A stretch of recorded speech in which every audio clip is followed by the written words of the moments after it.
Today, you will be forced to draw the Ochre jelly. Oh no! I don't know which one that is. That's the yellow one, isn't it? It's the yellow jelly. Oh. Welcome to Challenge Raiders, a D&D show where we talk about a 5th edition monster while I draw it. My name's Theo. I'm Neil, and I'm drawing it this week as well. And I'm Sam, and I'm drawing it this week. So yes, I don't know, for people who've not been around since last year for the whole time, usually at the end of the sort of slow of videos, I'll get these guys to draw as well. I still have a drawing that's going to come. Don't worry, there will be actual art, but this is... There'll be some art, Theo's but revenge. I'm making them do some drawing. It's good fun. It's jolly good fun, and I've given you something that I think is going to be interesting for you to draw because it's a amorphous blob of yellow liquid. Yeah. So the ochre jelly. Hey, see, I'm really going to go for this translucency by making it a puce yellow. I don't know what else I'm going to do, because you told me to draw a yellow ooze, so I'm just going to make a shape and then fill it yellow, surely. Well, there may be something in its stats that means that you might have to keep drawing longer than you anticipated. Oh. What's the lore about the... Please. I'm just going to cover that up. I mean, I know what you did, and man, paint is an amusing program. Look at that. Good, isn't it? Now, please. Now, please. We've talked about Gelatinous Cube before. There's not loads of ooze lore. The only ooze lore that I'm going to say briefly is there's Jubilex. All oozes, I believe, are the spawn of Jubilex, a big ooze, I guess. Big ooze in the sky. It doesn't really matter. You use oozes as dungeon filler, essentially. And I think that's like 99% of the case for oozes, right? Yeah. Because a lot of them are like either transparent, like the Gelatinous Cube can't see it. There's one of them that is like the Mimic, it like forms into walls and stuff. The Ochre jelly is none of these things. You know what the Ochre jelly is? Yeah. It's the black pudding, but a bit weaker. It has the exact same things, black but not pudding's as good. Great though. Well, that's why I didn't give you black pudding, because we're going to have a good time talking about black pudding, because it's cooler than the Ochre jelly, which sucks. So what does it do then? Because I feel like I need to... Is there anything I need to know before I just draw a squiggle and fill it in and call it a day? It's got a pseudopod, so I want to see one of those. Not a real pod. Not a real pod. A fake Not pod. one of those real hands. A sort of like a pod, but not a real pod. It's amorphous, so it can, like, I think most of these things can fit through a thing. Any gap that's as narrow as 1 inch. Okay, the Gelatinous Cube can't do that. So that's one thing. I think there's a lot of things that can fit through 1 inch. Anything that's like not got a physical like structure. Spider climb, so it can go on walls and stuff, which I think is dropping down on you. Yeah, we've all played Dark Souls, and probably a lot of the audience has as well. You're walking down the hallway and the thing lands on your head and sticks to you, and it's annoying, and then you either walk away from it because it's only got 10-foot speed, or you kill it and it presents no challenge. Watch this. Oh god, no! No! Mine's upside down! Oh no! Dude, unreal. Destroyed. You've done it. Looking professional. Okay. Dark Souls. You might remember that the slimes in that are pretty tough. They're not difficult to kill. They just take a while. They've got a lot of like resistances, right? Yeah. And this similarly, it has damage-resistant acid, makes sense, and it's immune to lightning, and it's immune to slashing, which is kind of rare. Like that's mild and interesting. So it makes sense. It's sludge. You hit it and it doesn't hurt it. Just bounces off. Exactly. And of course, it's immune to like blinded, charmed, definitely all the stuff that you can't knock it prone because it's a pile of mud. Makes sense. It's got really awful stats, well, mostly awful. 15 strength, which is again, this is a challenge rating 2 creature, so it's got some strength, sure. 14 con, and then everything else is terrible. 6 dex, 6 wisdom. This thing will be hit by your spells effectively. It's got 45 hit points, which is a lot, but for a second level creature, I don't even think it's that much. That's not loads. Yeah, they're blobby ambush creatures. Yeah. So yeah, as I say, terrible speed, 8 AC, slightly better than the gelatinous cube because it's got more dex. It's only got a -2 to dex as opposed to -4 on the cube. This is not. I can't. The other thing is, again, the only attack it has is its pseudopod, which is actually kind of odd because most of the other oozes have like a gelatinous cube obviously has its like engulfing, and a lot of them have like the corrosive effect, but this one only has its pseudopod, and it is a large creature, so it like physically you think could like engulf you or grab you or something, but it doesn't. It just has a pseudopod and it hits you, which is grand. Okay. But the actual interesting thing that it does have, which isn't actually unique because I say the black pudding has it, is that it has a reaction. Split. When the jelly that is medium or larger, which implies that you could have them be different sizes, which is grand. That's cool. Yeah, you could level them up a little bit, couldn't you? When it is subjected to lightning or slashing damage, which are the two things it's immune to, it splits into 2 new jellies. And the hit points of the jellies are equal to half the original. So basically, it splits into 2 creatures. They're one size smaller, but they have the same stats otherwise. So in theory, what could happen, you fight in one big slime, and it hits you once per round with a pseudopod, which does 3d6 damage, which is not nothing. Only on one attack, it doesn't have multi-attack. But then, yeah, you hit it with a lightning bolt or whatever, and then suddenly there's 2. So that could, I guess, it could maybe be worrying. Cause at least a concern for a moment. Yeah. And I think, but as soon as it happens once, you're not going to do it twice. No. Exactly. So I actually did get in that scenario not too long ago. I was playing a barbarian.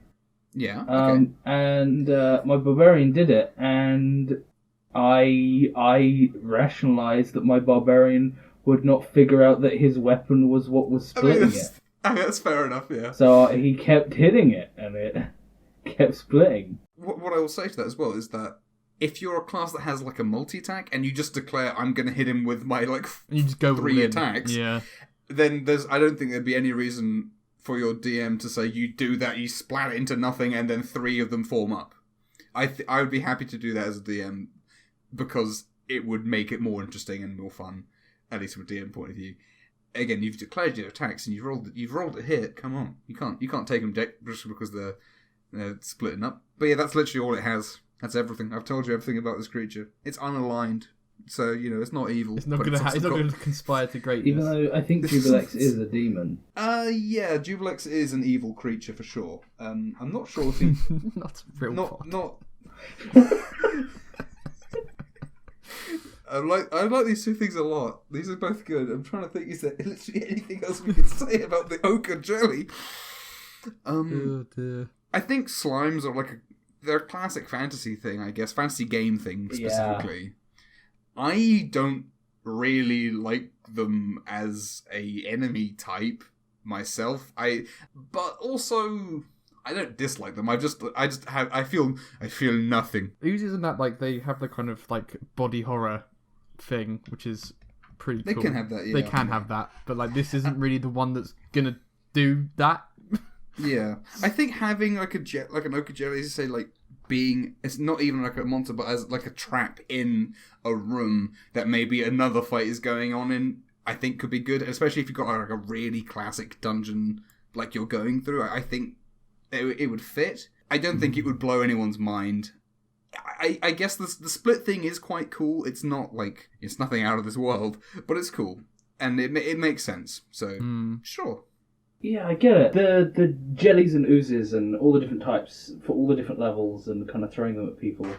They are great for populating dungeons and stuff. And with the body horror Sam stuff, that's if you actually want to bring Jubilex into it.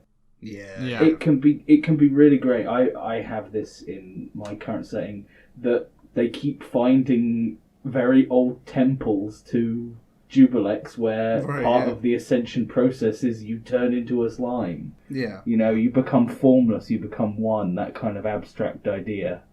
That's very kind of eldritch horror-y. So you walk into a room that's full of oozes and then you find out all those oozes used to be people. Yeah, that could be cool. And of course, if I think something like this is very important. If the ranger in your party's chosen ooze as their favoured enemy, then as a DM you might as well chuck them a slime every now and then. I don't think any rangers ever chose ooze. Ooze. I think not. I think this goes much like with Cube. That this is a creature that you do find in dungeons because it's dark and damp, and it might find what it needs, like in there. Yeah, yeah. And why is it the ochre jelly? Why is it called that? It's just weird. I feel like I need to make the obligatory thing where I basically said nothing again because I've tried really hard to make a drawing that maybe a 2-year-old would be proud of. Well, I like these. I like both of these. I'm going to look at them. I'm going to look at your drawers, and you guys... Oh, I like yours, Sal. Thank you. He's pseudopoded the guy's helmet away. Oh, jeez. He's done a grab on it. Did He's a little gonna... grab. It wasn't properly fastened on. No. And I was trying to draw the person. I was like, you know what? I am not even going to make an attempt to draw a person. So I just, yeah. I think he's great. He looks he's He kind of reminds me of Chad. He's a little bit of a Chad. So change his arms, Sam. Make him Chad right now. That's gonna be. I can't remember how Chad's arms go. I mean, they don't go any way that a human's arms No, should. So it doesn't like curl upwards in like a kind of. legs are the real. Oh, his legs are the monstrosity. heroes, aren't they? Yeah, but I like the slime's look of indifference, as of course it's an unaligned creature. I was and thinking thus- of Ditto's face when I was I see. getting Yes. inspiration. Very good. Neil, you've gone for a horrible shade for your jelly. It's ochre. It's truly horrible to look at. The labeling is very helpful, and yes, you have signed it, so no one can steal this. Yeah. And of course, I love the ref. Of course, ending a jelly rightly would not cause it to split. Exactly. It's the Now- only way to deal with it with a sword. Why does bludgeoning or piercing work against jelly? It Yeah. kind of Like surely, yes, it should be resistant to those as well, right? I think slashing should be what hurts it. Just Well, slicing it up. slashing, splitting it up makes sense. That makes sense to me. But it's immune to slashing as well. So it's just, I mean, you know, meh. The idea that this jelly I need to bash to bits. Yeah. Also, I'm trying to figure this out actually because the wording isn't specific, like it is on some things. I think the way it's worded means that it's immune to slashing even from magic weapons.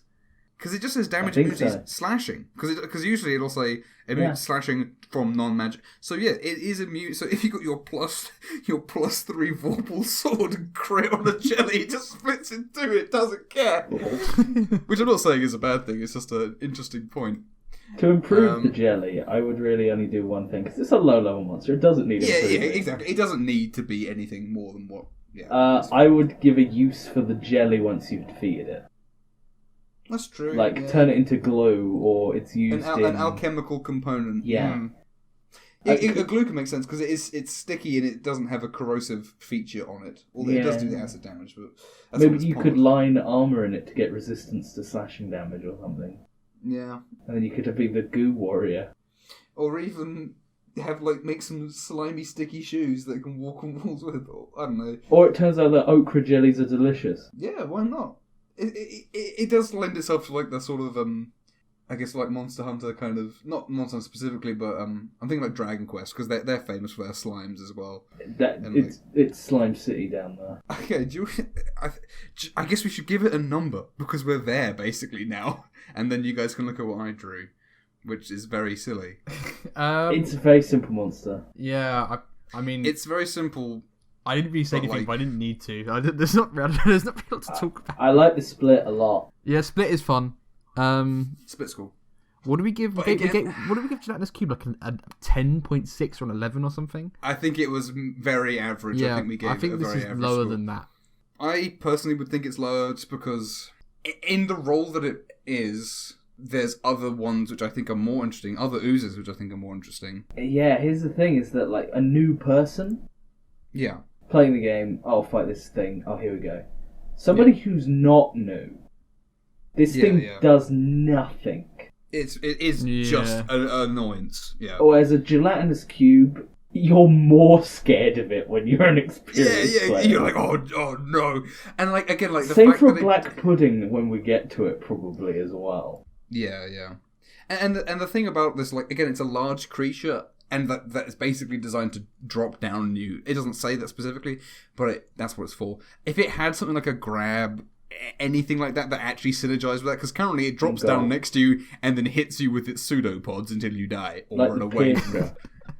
Yeah, exactly, yeah. Again, if you were to put this in a room because you just saw its stats and like, okay, good, and didn't think about it too hard, it would be terrible. And if you tried really hard and like made it drop down, it still wouldn't be that good.